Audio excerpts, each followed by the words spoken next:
And we are live, apparently. Maybe so. I don't know. End live video. Okay. Well, good morning, everyone. This is Dave from the Epic Beard and Dave. This is an unusual video. This is a PSA for me. This is just because it's that important to me. As many of you that know me personally and have spoken with me would realize that my political leanings and political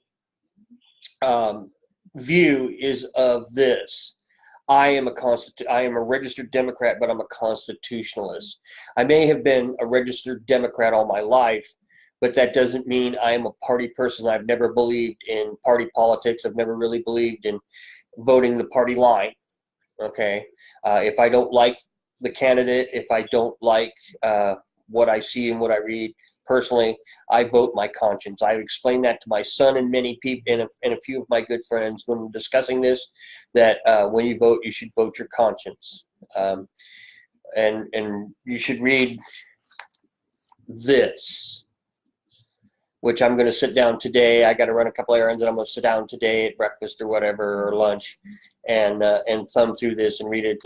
One thing that's important, if you're a Californian, Proposition 6, the one to repeal the gas tax, is one of those tricky reverse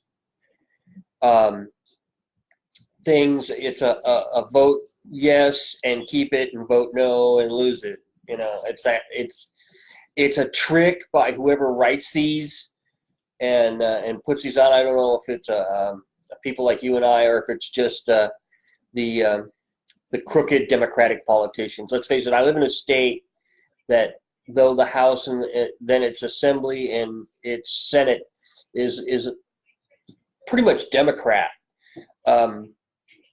If you look at a map by county of votes by the various, and splitting the various parties, over 98% or 97% of the state voted for Trump. It was only like 5 or 6 counties, the votes in 5 or 6 counties, that carried my 5 electoral votes for Hillary Clinton.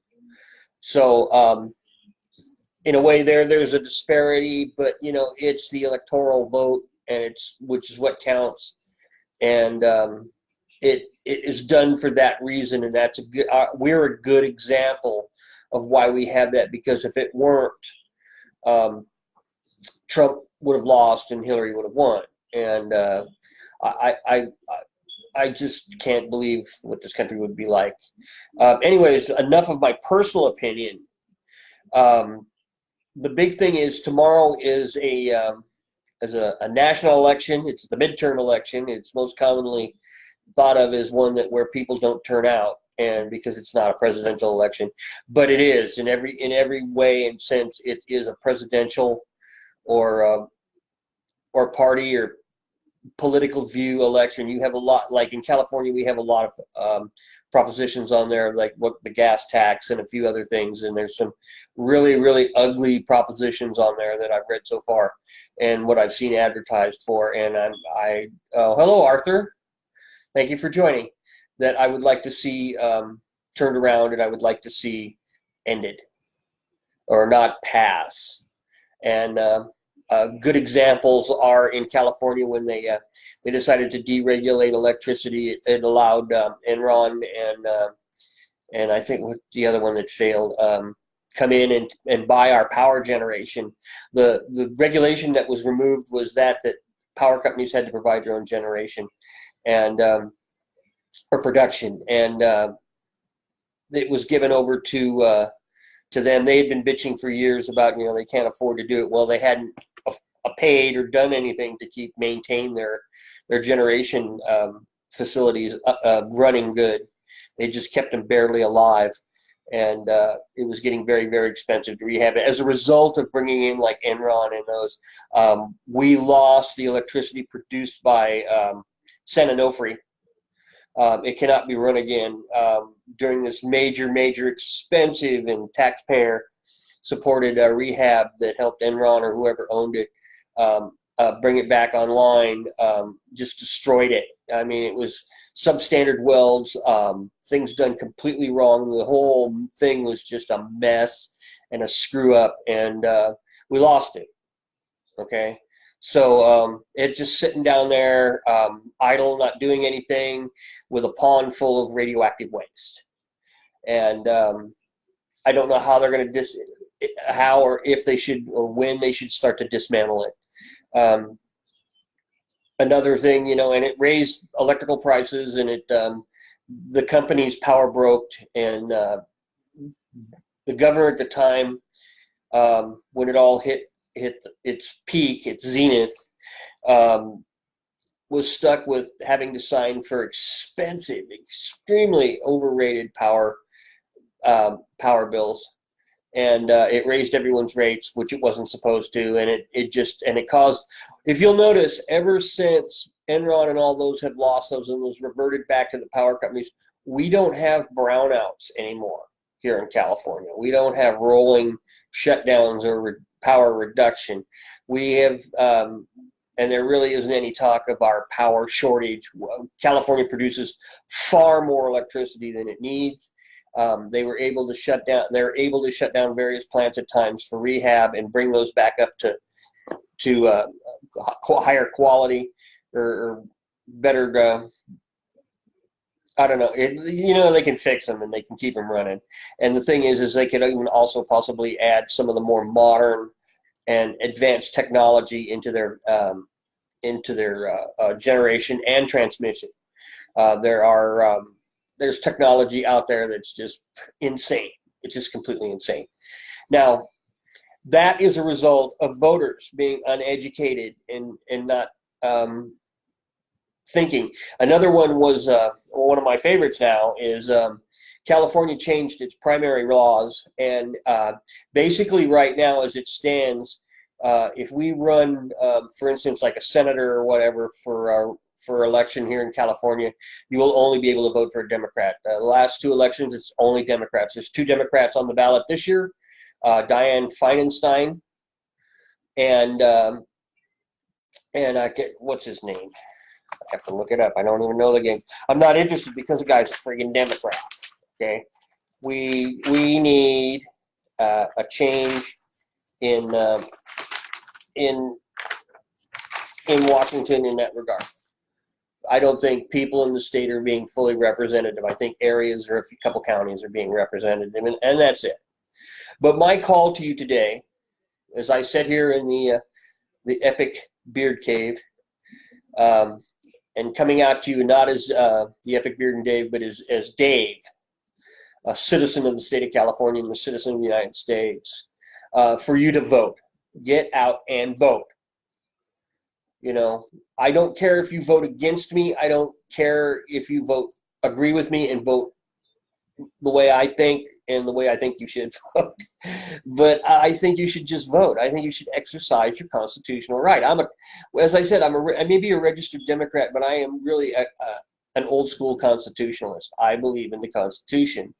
And daily I hear attacks on it in television.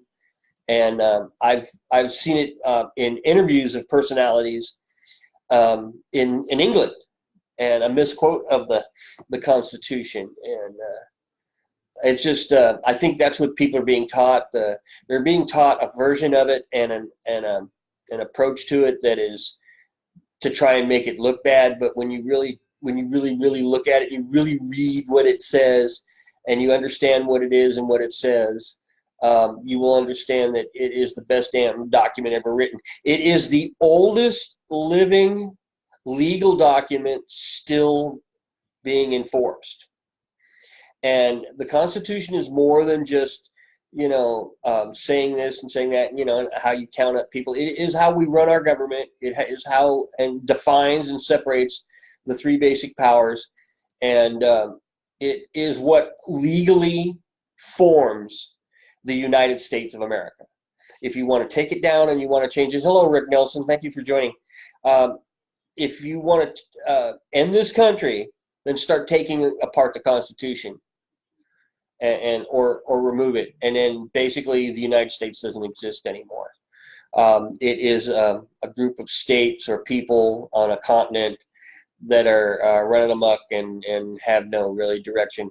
It over the years and over the decades, it has been slightly abused, and federal power has well exceeded what it should have, and because of legal maneuvers around or interpretations of the Constitution, I I think a lot. I think for one, like the Supreme Court shouldn't be a legislative body, but it's good to know that over history, many people who have been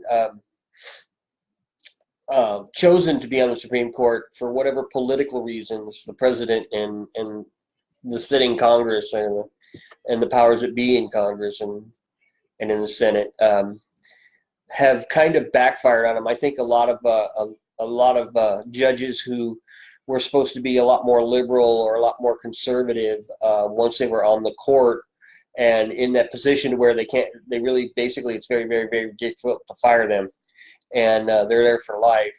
They're able to actually view the law and look at the Constitution and apply it, not interpret it, but imply it, and exactly to what it says. And then, of course, there are others that want to kind of twist and turn it. There will always be. There is no perfect system. The United States, I believe, is one of the more perfect or better than anything else out there.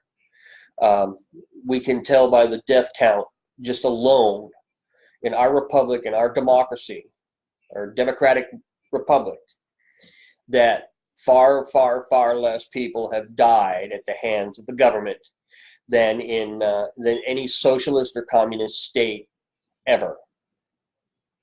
So think about that. But the big thing to me is, again, vote. Get out and vote. And all right, I'll tell you what, here it is, bottom line. If you don't want to vote, fine. It's your constitutional right. No one is making you vote. There's nothing in the United States Constitution that really makes people do or do not do something, unless there's a specific law written for it. You can, basically, you shouldn't, and you can't murder someone. But if you want to, and right now we're at a point where we can really, and I really wish people would kind of listen, but think about it and try to understand what I'm trying to say in some things. For instance, California has legalized marijuana. Personally, now this is personally, and I voted that way, I'm for it. They might as well. They legalize alcohol and other things. Go ahead and legalize pot. And maybe set it up to medically relegate it or regulate it. The downside is it's not legal in California, and it's because of the Constitution. And the Constitution states, and there's a clause in the Constitution called the Supreme Law Clause, and it basically states that the states can pretty much do whatever they want, pass whatever laws they want, as long as they don't interfere with the United States Constitution. And if the U.S. if the federal government, the House and the Senate, and it's signed by the president, passes a law that overrides or supersedes whatever your state says. Now, the state and others can go to court and challenge it on its constitutionality, or if it's a good law or a bad law or whatever, and let the final decision be made. But when it comes to weed right now, we have the Controlled Substance Act, the CSA, and it says that pot is a Schedule I drug. Now, if you look into it, you got to take that apart, because Schedule I is basically drugs or substances or controlled substances or whatever that have no medical value. And from what I understood about it, I believe they couldn't even research it. But thank God some people have, and a lot of people looked the other way when it was going on, and it didn't get real. The DEA didn't catch up on it or whatever. But to me, the DEA is unconstitutional and is illegal to begin with. But there's people who are making all sorts of medical claims and whatever. Now, they allowed medical use, but you had what was called pot doctors that would sign anything and give you your marijuana card so you can go to these so-called dispensaries and buy pot. And to me, you look at it this way: a doctor is a scientist. You have a doctor, and he has a patient, or does he have a research project? Because they document and they track and they record your life from every visit and everything that's going on. What medications you have, what conditions you have, do you have high blood pressure? How long has that been going on? Blah, blah, blah, blah, blah, blah. You're susceptible to respiratory diseases like bronchitis and whatnot. You have migraines. You're hairy-faced. Your weight, all of that. And they've been researching that. And if you had the same doctor since the day you were born, he has a graft or a whole shitload of data from the time you were born to all your growth and your weight gain and your weight loss and your health to today. And like in my case, of course, my doctor would have to have been retired, or I believe it is. I have another doctor, or had another doctor. They have this whole medical record of me and of all my broken bones, of everything, pretty much everything. And I think hospitals and other doctors and whatever, you should notify them and give them the name of your primary physician, and they should be required to send some information, or the information of what they treated you for or what you did, to go into that record, because you're an experiment. They're seeing how your life is, and they're also looking at how the human body works and comparing it to millions and millions of other people. And I believe there should be a way to do that without violating your rights and your identity. And when it comes to signing a card that says you can smoke pot because you have an ingrown toenail, there should be documentation from the day that card went into effect to your last visit, and how your ingrown toenail is doing, and how marijuana is affecting that, and everything else, blood pressure and all of that, But no, you got your pot doctors that'll just sign something, and you'll never see the guy again, and you'll be smoking weed. I hope you tell your regular primary physician that, oh yeah, hey, Dr. Spleef over here signed me a pot card, so I've been smoking weed. I quit smoking cigarettes and cigars, but I'm smoking some reefer. But that's cool. That's cool. I just don't think, I think it's there. That one was there a lot of room to abuse. But I do believe that you and I, as citizens, should write our senators and our assembly person or congressman letters saying that, you need to tell the DEA enough's enough. You need to reschedule it or remove it from the controlled substance list. And I've heard there's been pushback from the DEA on a lot of some of that, and it's bullshit. This is recently we just had a senator explain a lot of this, and these letter agencies like the DEA and whatnot are going out beyond their means and are uncontrollable because they're not elected, so they can do whatever they feel. They can do whatever they want because they really have pretty much job security. So there you go. There's that point. But again, back to voting. You don't have to register. There's nothing in the Constitution says you have to register and you have to vote. It says who can vote, and I believe in the U.S. Constitution, it pretty much says you had to be 21 years old and pretty much and a citizen, and all those that qualified were covered under state law, which in many states said you had to be a property owner and you had to be a white male. I'd have to look that up, and if somebody wants to show me the text um, uh, please do, because in some states, believe it or not, in some states in the 17 and 1800s, black people voted. They were citizens.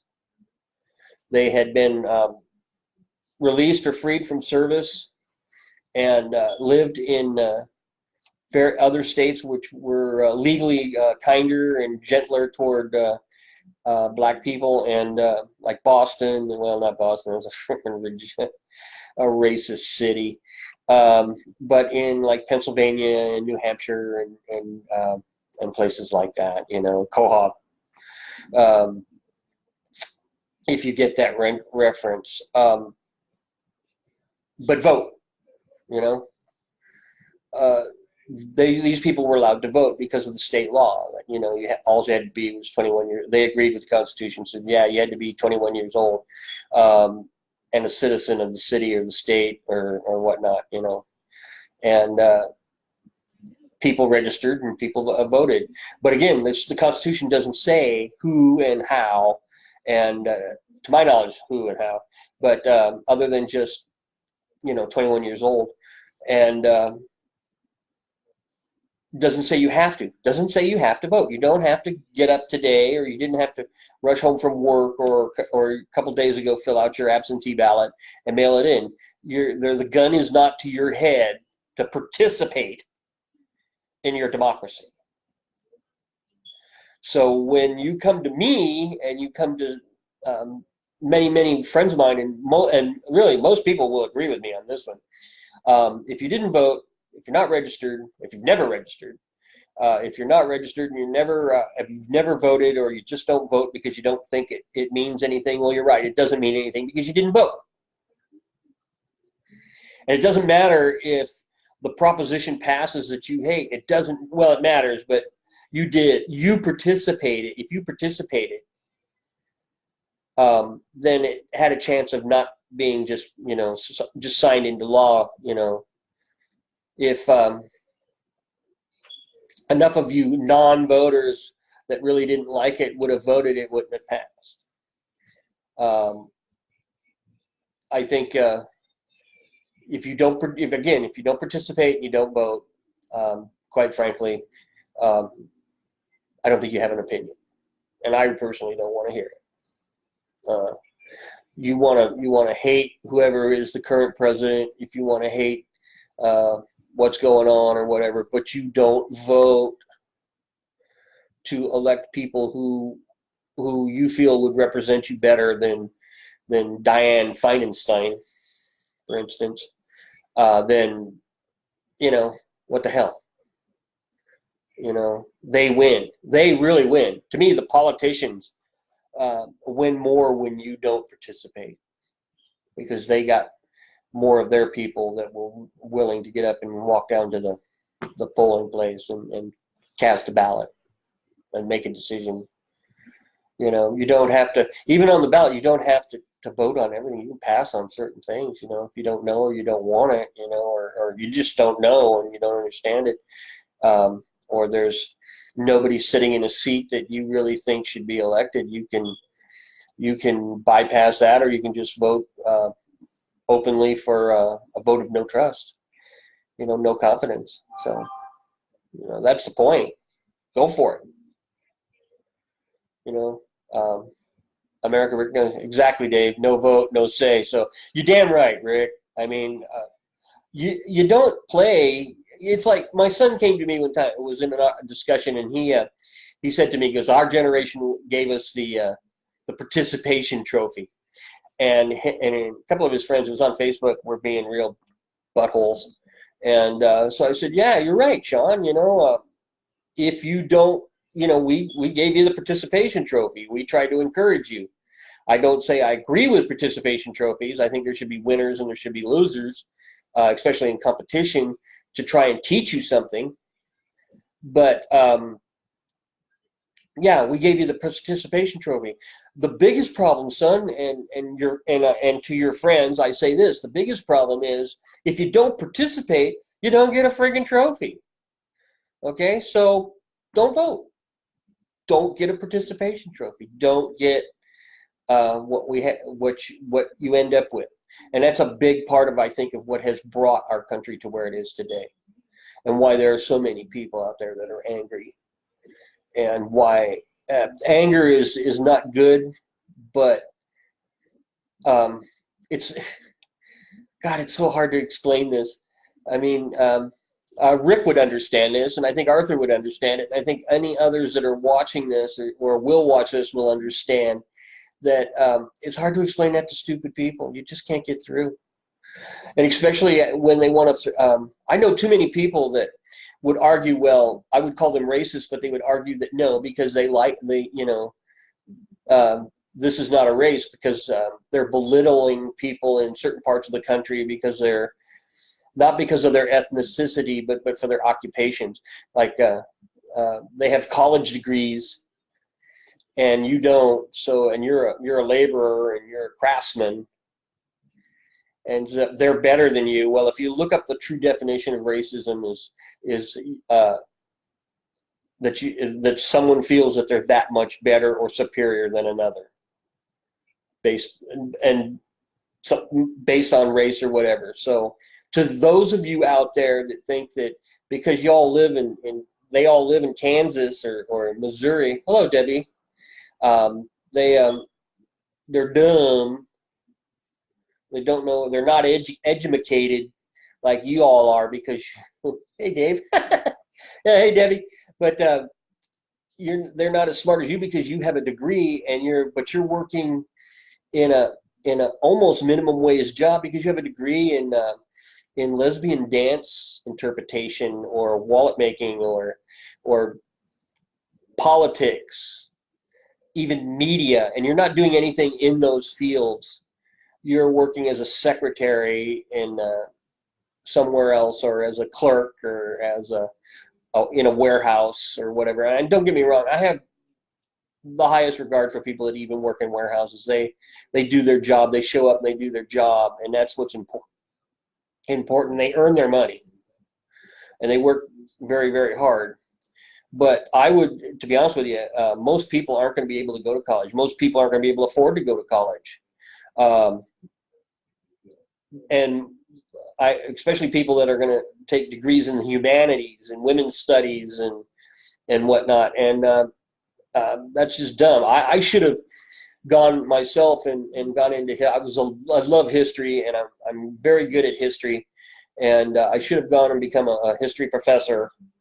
And but I would have spent 8 years or more with a BA or BA. It's a Bachelor of Arts. Because history is, I think, a part of the humanities. I think it's very, very important that we should learn it. Everyone should learn our history and as much history as they can. It's critical. It is really critical. But people take these basically worthless degrees, and they're stuck with tens of thousands of dollars of debt, even up to $100,000 or $200,000 of debt, and the job market isn't out there for those particular degrees, and I don't think they ever have been. And I mean, as a history graduate, I could have been a high school or elementary or junior high school history teacher, and I don't think I could do that. I could write. I could write on history and try to make a living that way. But you end up, I know some people that had degrees in graphic arts, and they work in a warehouse. They've worked there a long, long time for whatever reason. I'm not going to disparage them. They had a reason why they ended up staying there, whether it was a limited job market, and then they ended up there for so long that it was like, I don't pull out after 10 or 15 years, from a company that offers me medical and anger is okay. We won World War I and World War II because we were angry. We aren't angry, and I hated for calling it as I see it, but I don't. You're sort of right. But anger also gave us World War II. Okay, Rick, the anger of the German people and the sick and twisted interpretation of that anger by a man who rose to prominence in that country brought us back to the brink again, and killed millions of people, millions, which is sad. We didn't have a World War III, for instance, at 20 years later, because we made Germany pay for everything and put it back into economic ruin. We General Marshall learned from history and pushed the Marshall Plan, and the United States and its generosity and its charity helped rebuild these nations that had fought a war of aggression against the world. So, and a lot of it as a result, because, it's interesting, in a country when people can feed themselves and people can be employed and they can peacefully raise a family and of better beings to the next generation, then you have less and less chance of something like World War II breaking out. Look at Venezuela. I mean, look at Venezuela right now is a definite current example of what's going on. So, anyways, I've got to probably cut this short because I believe I've been up for 30 minutes, and 30 minutes is about as long as you should probably go on YouTube or go live or everything else. I want to thank my visitors, Arthur Varian, Rick Nelson, and Debbie Bergenson Long, for participating, and Rick, for your comment. Your comment is always due. Anytime you'd like to talk about something like that, please get a hold of me on Facebook. I love it. I love it. A discussion is something that always needs to happen and take place. And the United States is the perfect example of, through our Constitution and our Bill of Rights, why people are allowed to do that and can do that. And I mean, if you want to talk about anger there, Rick, look at those Antifa guys and look at what's going on in the streets right now. This is Nazi Germany all over again, or pre-Nazi Germany. They wear their black and their mask, but really they're just brown shirts. They're just thugs out there trying to silence the opposition and silence what they want. And we don't talk about it much, but really what they are is socialists and communists. When they're calm enough to actually say something, that's the first thing you ask them, and that's the first thing that comes out of their mouth. And we know from history, we have learned that in the last century, over 100 million people were killed for a political philosophy from a guy that never held a job, and somebody took care of, and he sat and he wrote crap. And he wrote danger into this country, or into this planet. And it's just sad. The sadness there bothers me a bit. So again, vote. Get out there. Tomorrow's the day. Go home tonight or tomorrow or whatever. Sit down with a notepad and your pamphlet, your state printed pamphlet. And do a little research and check in little things and get ready to go to vote. I'm gearing up. You gear up. So this is Dave again of the Epic Beard and Dave clam bake. I don't know what to call it. It's just fun to do. Right here from the Beard Cave. I'm sitting here enjoying many, many things, eh? I'll center the camera a little bit more. The Beard Cave. And just please participate in your nation. Be part of your country. And with that, I'd like to just simply say it's okay to be a nationalist, no matter what color you are. To love your country, to support your country, to support your troops, to support your, well, never mind. You don't have to support the president if you don't want to, but he's still the president.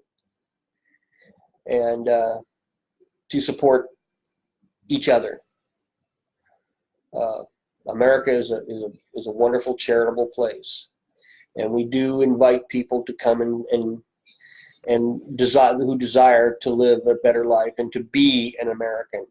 And we invite you to come and immerse yourself in our culture. No matter where you're from, I think you should always keep some of your language.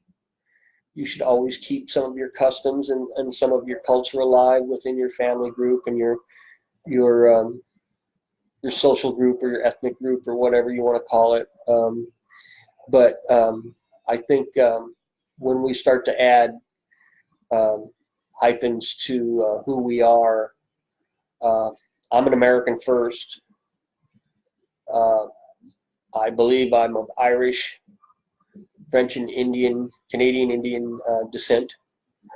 I have relatives that go back into this country for many, many, many decades. I know I have, for instance, I've always been kind of proud of this. I had two great uncles or great uncles and a cousin, no matter how many times removed, who from Pennsylvania fought in the Civil War to keep the nation whole and to end slavery. And I'm a little bit proud of that, no one in my family, to my knowledge, has ever owned a slave. So I want that clear. Just because I'm somewhat opaque and pasty doesn't mean I am or ever did, or any member of my family participated in that. But yeah, I'm just an American, and I think we should all. I don't think you should be an African American. I think you should be an American of African descent. The only, one of the only true African Americans I know of is Charlize Theron. She's from South Africa, so and yeah, that's the way I look at it. That's the way that word and that term defines to me. That if you were born in Africa and you came to the United States and became an American citizen, like she did, then yeah, you want to. And again, immerse yourself in our culture, immerse yourself in America, be an American, learn our language. I'm against, I'll tell you what, I'm against a national language law because we're just English speakers, period. And but doesn't stop you from speaking Spanish or Hebrew or what is it? I don't know the Islamic languages, or Hindi, or French or German, or Swahili, with your family and with your friends and with others of your area or whatever, your culture group. But be Americans, become a citizen, become an American, enter the country legally, and allow and give us word that you're coming. Those people that are crossing borders, and it's not just south of the border. It's they're coming in from Canada. They're coming in on all three coasts: the Pacific coast, the Atlantic coast, and the Gulf Coast. They're entering our country illegally and without permission, and they affect us all. I really, really, definitely love to see a caravan like what's going on in the South, in Mexico from, was it Honduras or in Guatemala, coming legally with permission, with visas in hand, with visitors' visas in hand, immigration papers in hand, and legally enter our country through a legal point of entry. If they really, really want to be American, then do so. I welcome you. I welcome your contribution to our country. And as a fellow American, I just welcome you as that, but as someone who just, I'm going to work here for a while until I earn this, and I'm not going to. I got to stop. This is a little bit of bull. So thank you again To all those who watched and participated, Rick, our Senate said if this passes, we will be at war 20 years, and it took 19 years. Wow, I didn't know Rick commented. I'm sorry, Rick, I didn't know you commented so much. I really didn't. He was the far left and ended. And okay, my battery is dying. He was the far left, and his painted as far right. Well, I've got to read these, and I've got to shut down my computer because my battery is dying. But anyways, good night. This is or good afternoon. Like I said, get out and vote. This has been Dave of the Epic Beard and Dave. This will be going up on YouTube on the Dave Vsauce channel. So you guys have a wonderful day. Bye.